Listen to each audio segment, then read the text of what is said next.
As mentioned moments ago, Julian Assange facing extradition to the United States after British police arrested the WikiLeaks founder and forcibly removed him from the Ecuadorian embassy in London. The heavily bearded Assange claimed asylum inside the embassy for 7 years. He's been holed up in there. Ecuador withdrew that asylum today, coinciding with the U.S. extradition warrant. The Department of Justice confirms Assange has been indicted for conspiring to steal military secrets. I want to go to London, where CNN's Clarissa Ward is outside the Ecuadorian embassy. So first of all, can you just kind of walk us through how everything unfolded at the embassy behind you?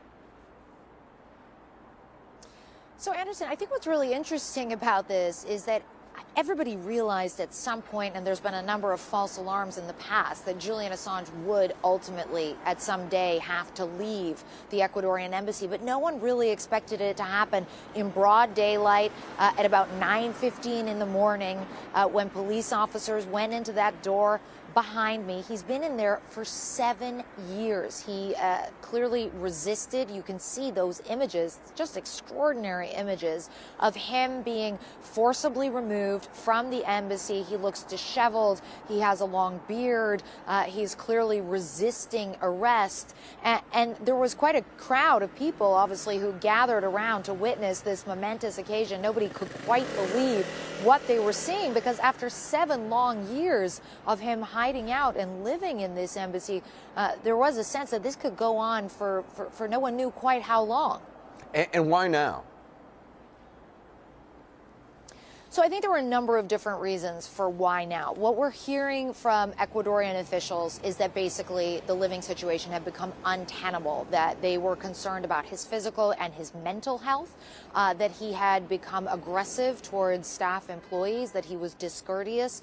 There were reports of him playing loud music late at night, reports of him riding around the embassy on his scooter. One Ecuadorian official even saying that he had rubbed feces on one of the walls of the embassy. So a number of accusations of that nature. And then there was also a political component here, because the current rulers of Ecuador felt that Assange was trying to foment unrest, foment political instability. And so essentially they decided that enough was enough and they wanted to get him out of there. And so they took this major step of essentially inviting British Metropolitan Police into the embassy to arrest him, Anderson.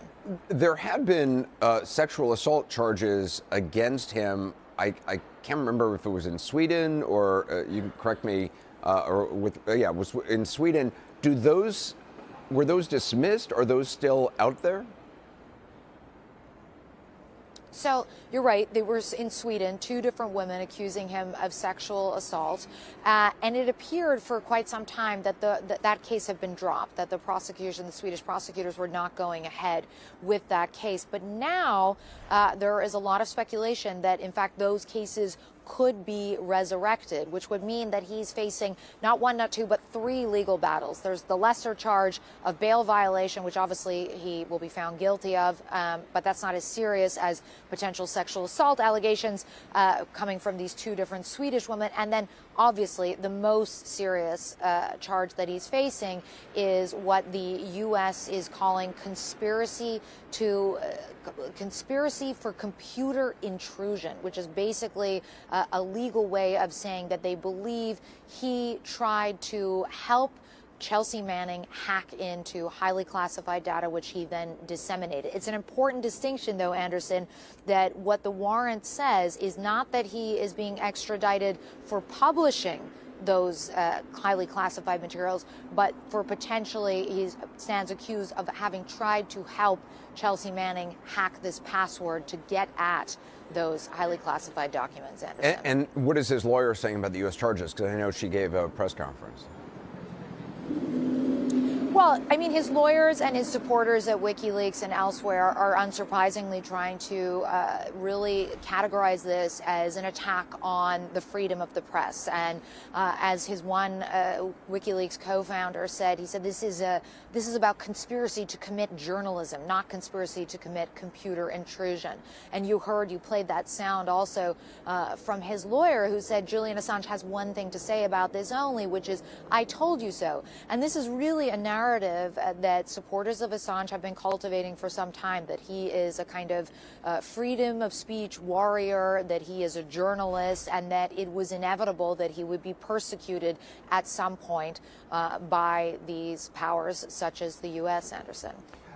Many of our viewers have been asking what is next when it comes to extradition for extradition to the United States. Could that drag on for a while? Yeah, that can definitely drag on for a while, and it's by no means a slam dunk, because Assange can continually try to protest or appeal against any extradition. But for the immediate term, what you have is May 2nd, which is the next court appearance where the extradition hearing will begin. And essentially now the U.S. has 65 days to provide the UK with solid reasons why they should extradite Julian Assange to the U.S. And at this stage, it's anyone's guess as to how that will go. There's already an internal debate here in the UK in Parliament, members of the opposition Labour Party saying, hold on a second, the UK should not be doing this. So it's a very real debate going on, not just here, Anderson, but across the world. 6 años y 10 meses que el pueblo ecuatoriano ha garantizado los derechos humanos del señor Assange y ha cubierto sus necesidades cotidianas en las instalaciones de nuestra embajada en Londres. Ecuador cumplió con sus obligaciones en el marco del derecho internacional. El señor Assange violó reiteradamente disposiciones expresas de las convenciones sobre asilo diplomático de La Habana y de Caracas.